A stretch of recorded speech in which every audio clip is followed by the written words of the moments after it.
I read a quote somewhere that said, "You can silence 50 scholars with a single fact, but you can't silence an idiot with 50 facts." That one sentence perfectly captures the tragedy of our time, because when critical thinking dies, collective stupidity naturally grows. In a world like that, everyone is convinced they're right and that everyone else is wrong. We're creating an idiot factory. Why young people today have lost the ability to think. But before we dive deeper into that study, subscribe to the channel for more videos like this. Continuing on. In 1954, Martin Heidegger delivered a lecture that would forever change our understanding of technology and human thought. The question concerning technology wasn't just another academic paper. It was a diagnosis of something we didn't yet know we were losing. In that room in Munich, the German philosopher warned that the essence of technology had nothing to do with machines, but with a specific way of seeing the world. A way that would turn human beings into functionaries of their own instruments. 70 years later, Heidegger's words echo with a disturbing resonance. The generation that grew up with instant access to all the world's information is showing a growing inability to sustain a line of thought for more than a few minutes. This isn't about a lack of raw intelligence.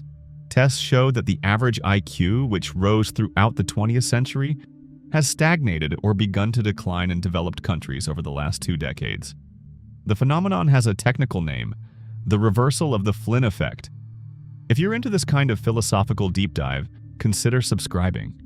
It really helps the channel continue its work. Mark Bauerlein documented this transformation with surgical precision in his 2008 book, The Dumbest Generation. Using data collected over more than a decade, he showed that young Americans between 16 and 29 had the lowest rate of book reading in recorded history. Even more disturbing, this same generation spent more time online than any other in human history. The correlation was not accidental. Bauerlein wasn't making a moralistic attack on technology. His data came from sources like the National Endowment for the Arts and the Bureau of Labor Statistics. The numbers were irrefutable. The more time young people spent online, the lower their ability to comprehend complex texts, form coherent arguments, or maintain focus on a single task for extended periods. Something fundamental was being rewired in the human brain. Heidegger's crucial distinction between calculating thought and meditative thought takes on a hauntingly current relevance here. Calculating thought, the kind that processes information to achieve specific results, has become the only valued form of cognition. Processing speed, multitasking ability, click optimization. Meditative thought, the kind that questions the meaning of things, that contemplates without hurry, that asks why instead of just how, has been dismissed as pure inefficiency. In letters written during the 50s, preserved in the archives of the University of Freiburg, Heidegger expressed his concern about students who arrived in his classes already molded by technical rationality. They wanted methods, formulas, quick answers. The patience required to dwell on a philosophical question for weeks or months had become unbearable. The philosopher realized he was no longer dealing with minds prepared for thinking, but with human information processors. Decades before the internet, Heidegger had already identified the core of the problem. Modern technology is not neutral. It carries within it a specific way of revealing the world. Everything must be available, measurable, controllable, optimizable, including human beings themselves. The German term he uses, Gestaltmeier, translated as in-framing, describes this tendency of modern technology to turn everything into a resource available for exploitation.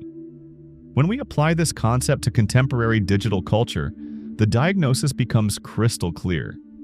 Platforms like Facebook, Instagram, and TikTok are not just communication tools. They are systems that process human attention as a raw material to generate profit. Every scroll, every click, every second spent on a screen is converted into data that feeds algorithms designed to maximize screen time. The user is not the customer, they are the product.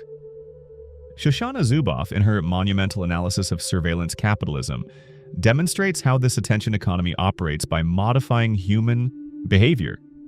It's not just about showing relevant ads. The goal is to create patterns of psychological dependence that make it impossible for a person to disconnect. The dopamine released with every notification, every like, every new stimulus literally rebuilds the neural circuits associated with pleasure and reward.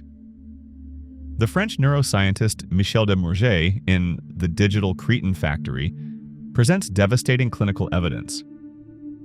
MRI scans show that children exposed to more than 2 hours of screen time daily have lower neuronal density in the brain areas responsible for language, memory, and inhibitory control. This isn't a metaphor. It's documented brain anatomy. Perhaps most disturbing is the realization that this atrophy is not accidental. It is the predictable result of a system that needs impulsive consumers, not reflective citizens. The classical German education, Bildung, aimed to form character through the cultivation of general culture. Goethe, Schiller, and Humboldt built an educational system based on the premise that a person becomes fully human through a patient encounter with the great works of civilization. This tradition was systematically dismantled, first by the technical efficiency of the two world wars, then by the post-war economic logic that prioritized specialization and productivity over humanistic education, and finally by the digital revolution, which promised to democratize knowledge but ended up democratizing distraction. José Ortega y Gasset, in his 1930 book The Revolt of the Masses, anticipated this phenomenon with prophetic accuracy. He described the emergence of the learned ignoramus, the specialist who knows everything about their own small technical field, but is a barbarian regarding history, art, philosophy, and morality. This type of person not only ignores what they do not know, they take pride in their ignorance and consider it a practical virtue. The current generation represents the consummation of this process. They are digital natives who have become cultural immigrants in their own civilization. They master the technology but are ignorant of the historical and philosophical foundations that made that technology possible. They can navigate complex interfaces with dexterity but cannot sustain a conversation about texts that require more than 15 minutes of concentrated attention. Maybe you see it differently. If so, let me know in the comments. The paradox is devastating. The generation with access to the best learning tools in history is also the least intellectually equipped to deal with complexity, ambiguity, and uncertainty. 3 qualities that are absolutely essential for navigating a rapidly changing world. Contemporary stupidity is not dumbness in the traditional sense. It's the growing inability to distinguish the trivial from the fundamental, the urgent from the important, the noise from genuine information. Editorial documents from the era show that the transition was not accidental. During the 90s, tech executives deliberately studied the psychological mechanisms of addiction to design more engaging products. Terms like attention economy and addictive design first appeared in internal reports at companies like Apple and Google before they became subjects of academic study. The result is a generation trained exclusively for what Heidegger called calculating thought. How to get the fastest result, how to optimize the click, how to process the input with maximum efficiency. Meditative thought, the kind that asks about meaning, about essence, about the why of things, has been discarded as an unproductive luxury. In Heidegger's own words, recorded in his notes from 1955, "Man today is in flight from thinking. This flight from thought is the ground of thoughtlessness." He wasn't being pessimistic, he was being diagnostic. The flight from thinking was not an individual moral weakness, but a structural tendency of modern technical society. When man becomes merely a functionary of technology, he loses his essence as Dasein, as a being in the world capable of questioning his own existence. He becomes a disposable component in a larger machine, processing data without questioning its meaning or purpose. Contemporary stupidity is the natural byproduct of a system that rewards speed over truth and reaction over conscious action. In the summer of 2007, Steve Jobs introduced the iPhone to the world at a conference that would be remembered as the moment humanity crossed an invisible line. Jobs didn't know, or perhaps knew perfectly well, that he was handing people the device that would complete Heidegger's prophecy about technology. In his own words, preserved in the official Apple recording, "Today, Apple is going to reinvent the phone." What he didn't mention is that it was also reinventing the human mind. 12 years after that presentation, medical reports began to document something unprecedented: the emergence of a generation incapable of tolerating boredom for more than a few seconds. Child psychiatrists from New York to San Francisco reported the same phenomenon: children entering a state of acute anxiety when separated from their devices for more than 15 minutes. The term nomophobia, the pathological fear of being without a mobile connection, went from an academic curiosity to a routine clinical diagnosis. The question was no longer simply philosophical. It had become medical, neurological, social. What Bauerlein had documented sociologically, Desmourget confirmed anatomically. The changes in the human brain were not metaphorical, they were literally visible on imaging scans. Neural plasticity, which should be an evolutionary advantage, was being exploited against our own cognitive development. Nicholas Carr in The Shallows offered a crucial historical perspective for understanding the magnitude of the transformation. He showed that every new communication technology, from writing to the alphabet, from the printing press to the telegraph, had modified the human neural structure, but never at such an accelerated speed, never reaching so many people simultaneously, and never with such a deliberately addictive design. If this idea bothers you too, drop a comment. Internal documents from the tech industry itself, revealed by former employees in public testimonies between 2017 and 2019, exposed the psychological architecture behind the products. Terms like intermittent variable reward appeared in interface design manuals. The same technique used in Las Vegas slot machines was being applied to social media feeds. Tristan Harris, a former design ethicist at Google, revealed in documented interviews how entire teams of neuroscientists, behavioral psychologists, and addiction specialists were hired not to improve the user experience, but to make it irresistible. The stated goal in internal meetings was to maximize time on device, a corporate euphemism for create psychological dependence. But intellectual resistance also began to organize. At universities across the US and Europe, professors reported experimenting with digital detox in their classrooms. The French philosopher Bernard Stiegler, before his death in 2020, developed a systematic critique of the attention economy that completed the Heideggerian diagnosis. Stiegler argued that contemporary technology not only modified thought, it destroyed the possibility of cultural transmission between generations. In his final writings, preserved at the École Normale Supérieure in Paris, Stiegler described a phenomenon he called social disintegration. When older and younger generations lose the ability to share common cultural references, society loses its historical cohesion. Grandparents quote William Faulkner, their grandkids quote influencers who will be forgotten in 6 months. There is no longer any possible mediation. The intellectual genealogy of this resistance traces back, paradoxically, to the Frankfurt School of the 1930s. Theodor Adorno and Max Horkheimer in Dialectic of Enlightenment had already anticipated the core of the problem. The culture industry would transform citizens into consumers, replacing critical thought with standardized entertainment. What they didn't foresee was that this industry would evolve into something far more sophisticated, algorithms capable of personalizing alienation for each individual user. Herbert Marcuse in One-Dimensional Man offered the concept that best defines the current situation: repressive tolerance. The system allows and even encourages infinite variations of opinion on secondary topics, creating an illusion of diversity and freedom. But it completely closes off the space for questioning the structural foundations that maintain the system itself. We endlessly debate consumer preferences, but never the logic of consumption. Applied to digital culture, Marcuse's concept reveals a diabolical trap.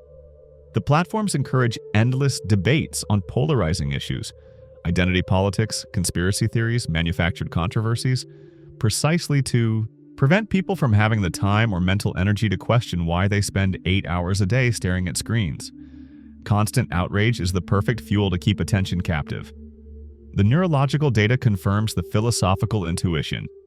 Longitudinal studies conducted at Duke University between 2010 and 2020 showed that adolescents exposed to more than 4 hours of daily media multitasking the simultaneous use of multiple platforms exhibited measurable atrophy in the prefrontal cortex, the brain region responsible for executive control, long-term planning, and impulse resistance.